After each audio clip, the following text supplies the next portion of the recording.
கிஷோருங்கிற பையனுக்கு கோடை விடுமுறை ஆரம்பிச்சது. அவனோட மாமாவுக்காக ரொம்ப நேரம் காத்திருந்தான். ஏன்பா, உங்க மாமா வர்றது வீட்டுக்கு தானே வரப்போறாரு, அப்புறம் என்ன காலில இருந்து சாப்பிடாம கொள்ளாம வீட்டுக்கு வெளியவே உட்காந்துருக்குற? உங்க மாமா எப்படி வந்தாலும் வீட்டுக்கு தான் வரப்போறாரு. உன்னோட இதே தொல்லையா போச்சு. யாராவது வீட்டுக்கு வராங்கன்னா சொல்லிட்டா போதும், உடனே வந்து வெளியே உட்காந்துக்கிறது. அதுவும் உங்க மாமானா உனக்கு ரொம்ப ஸ்பெஷல் ஆச்சே. உங்க மாமா பக்கத்துல வந்துட்டாரா? வா வா, வீட்டுக்குள்ள வந்து நீ சாப்பிடு, உங்க மாமா வந்துருவாரு. அம்மா, எனக்கு மாமானா ரொம்ப பிடிக்கும் தெரியும்ல. என் மாமா எப்போ வந்து வீட்டுக்கு வராரோ நான் அப்போ தான் சாப்பிடுவேன். அவர் கூட சேர்ந்து உட்காந்து சாப்பிடணும்னு ஆசையாக இருக்குமா. இன்னும் கொஞ்ச நேரம் வெயிட் பண்ணிட்டு அவர் வந்ததுமே சேர்ந்து உட்காந்து சாப்பிட்றோம். மாமா எப்போ தான் அவர் வரன்னு இருக்கு. ஐயோ, அம்மா பாசத்தோட மாமா பாசம் தான் உனக்கு அதிகமா இருக்கும் போலயே. மாமானா உனக்கு அவ்வளோ பிடிக்குமா கண்ணா? சரி சரி, உங்க மாமா வந்துட்டாருன்னு நினைக்கிறேங்க பாரு. ஐயா, மாமா மாமா மாமா, என் செல்ல மாமா வந்துட்டாரு, ஊர்லேருந்து வந்துட்டாரு. மாமா நல்லா இருக்கீங்களா? உங்களை பார்த்து எவ்வளோ நாள் ஆச்சு மாமா.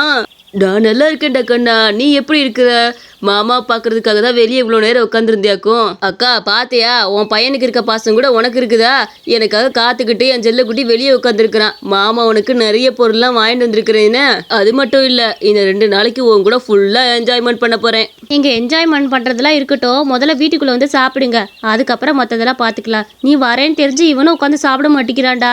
காலில இருந்து அடம் பிடிச்சிட்டு ஒரு சமத்துக்குனாலும் உள்ள வரானா பாத்தியா? எவ்வளோ நேரம் உட்காந்து சாப்பிடாம உட்காந்துருக்கான். மாமா வந்துமே சேர்ந்து உட்காந்து சாப்பிட்டு தான் நான் உள்ளே வருவேன்னு சொல்லியிருக்கிறான். டே கிஷோர், என்னடா இது, மாமா மேலே இவ்வளோ அளவு கடந்த பாசமா? சரி வா சாப்பிடுவோம்.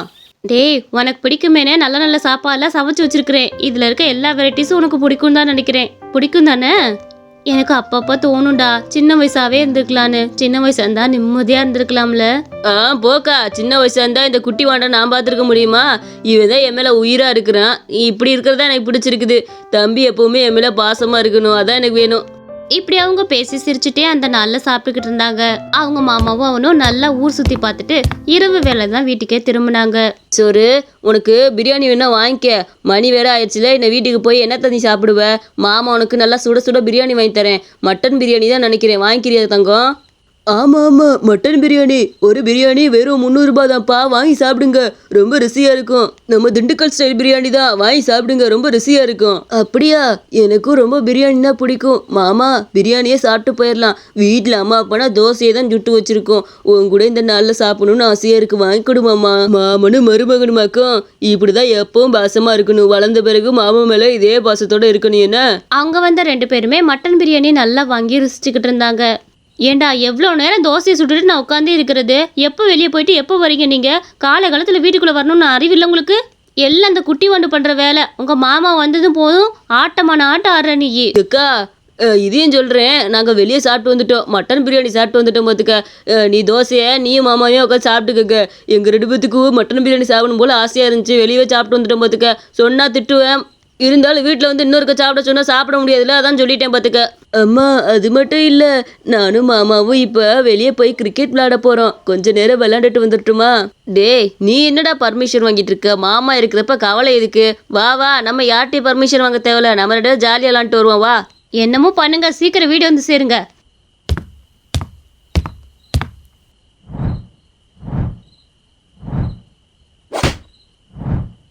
ஐயோ, பால் அங்கிட்டு போய் விழுந்துருச்சுடா. எனக்கு நல்லா தெரியும், பால் அங்கே ஒரு வீடு இருக்கு பார்த்தியா, அதுக்குள்ளே தான் போய் விழுந்துருக்குன்னு நினைக்கிறேன். போய் எடுத்துகிட்டு வரியா? போ. மாமா, எடுத்ததுமே தூக்கி தூக்கி அடிக்காது மாமா. நான் எவ்வளோ தூரம் போய் எடுத்துகிட்டு வர்றது? கொஞ்சம் கூட அறிவே இருக்காது. லூச்சு பொறு, நான் போய் எடுத்துகிட்டு வரேன். ஆனால் போன அந்த பையன் ரொம்ப நேரம் ஆகியும் வரவே இல்லை. அவங்க மாமாவுக்கு சந்தேகம் வந்தது, எதுக்காக இவன் திரும்பவும் வரலன்னு. அட, பையன் போய் ரொம்ப நேரம் ஆச்சு, கிட்டத்தட்ட 10 நிமிஷம் ஆக போகுது. இன்ன வரைக்கும் அவன் வெளியே வரக்கானா? என்னன்னு போய் பார்த்துருவோம்.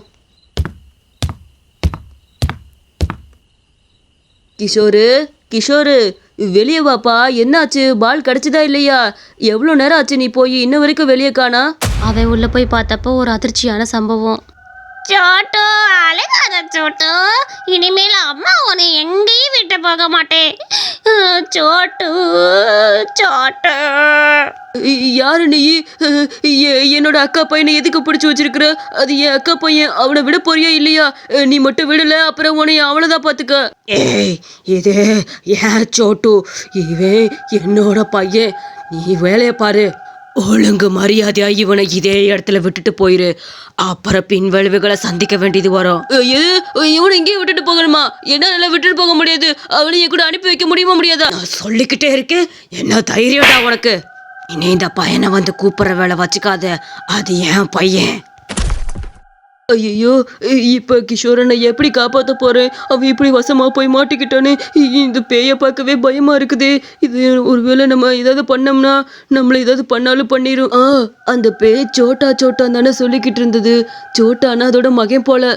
ஒருவேளை அது மகனை காணான்னு நினைச்சு நம்ம கிஷோரை ஏதோ அது மகனா நினைச்சு பிடிச்சி வச்சுக்கிச்சோ.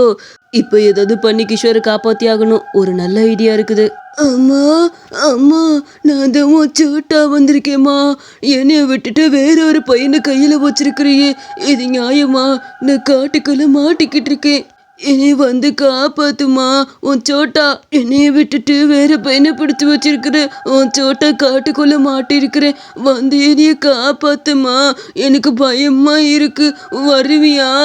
சோட்டா சோட்டா, நீ எங்க போன கண்ணா? அம்மா உன்னைய தேடி அழிஞ்சு இங்கேதான் நீ இருக்கேன்னு நினைச்சா இந்த பையன் இல்லையோ என் சோட்டா? அப்ப யாரு? என் பையன் சோட்டா காட்டுக்குள்ள மாட்டிக்கிட்டு இருக்கிறான். அவனை போய் நான் இப்பவே கூப்பிட்டாகணும். சோட்டா, அம்மா வந்துடுறேன், சீக்கிரம் வாமா. காட்டுக்குள்ள மாட்டிக்கிட்டு இருக்கேன், எனக்கு பயமா இருக்குது. ஒத்தையில இருக்க நான் உள்ள காட்டுக்குள்ள மாட்டிருக்கேன், அங்க வா. இங்கனக்குள்ள நான் இல்லவே இல்லம்மா.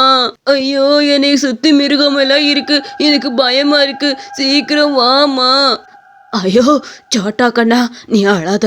அம்மா வந்துட்டேப்பா, அம்மா வந்துட்டே.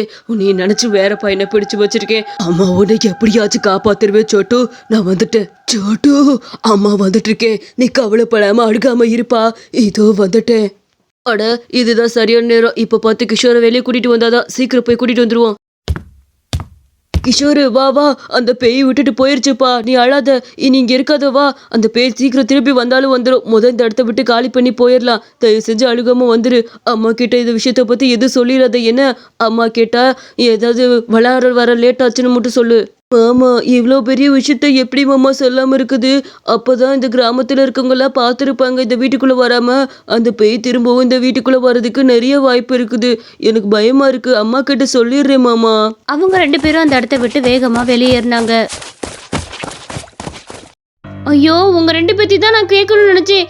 என்ன அந்த பழைய வீட்டு சைடு விளையாண்டுட்டு இருந்தீங்களாமா? அங்கிட்டு போகாதீங்கன்னு எத்தனை தடவை சொல்லியிருக்கிறேன். டே அரவிந்த், நீ சின்ன வயசுல இங்க வந்தப்ப கூட அந்த வீட்டு சைடு உன்னை அனுப்பல இல்ல, எதுக்குடா அங்க போய் விளையாண்டுட்டு இருந்தீங்க? என்னக்கா இது பேச்சு? கிரிக்கெட் விளாட்னா எங்க விளாட்றேன்னா கேட்டுட்டு இருப்பியாக்கும். நாங்க பாட்டுக்கு அங்கிட்டு விளையாண்டுட்டு இருந்தோம். இதுல என்ன இருக்குது? எங்களை என்ன எந்த காத்து கருப்பு பேய் பிசாசு எதுவும் வந்து அடைச்சிருச்சா என்ன? நாங்க பிசாசு விளையாண்டுட்டு தானே வந்தோம். ஆமாம்மா, பால் கூட அந்த வீட்டுக்குள்ளதான் விழுந்துச்சு. நான் தைரியமா போய் தாமா எடுத்துட்டு வந்தேன். ஆனா ஒண்ணு, அந்த வீட்டுக்குள்ள போகாம இருக்கதே நல்லது. அந்த வீட்டுக்குள்ள நிறைய பாம்புகள் இருக்குமா. வாக்கா பேசாம, நீ ஏதாவது கண்டதையும் நினைச்சு மத்தவங்களையும் பயமுறுத்திட்டு இருக்காத. அவங்க ரொம்ப பயந்துருவாங்கன்னு அவங்க கிட்ட உண்மையை மறைச்சாங்க. ஆனா இதுல ஒரு விஷயம் என்னன்னா, அந்த கிராம மக்கள் எல்லாருக்குமே தெரிஞ்சிருக்குது அந்த வீட்டுக்குள்ள பேய் இருக்குன்னு.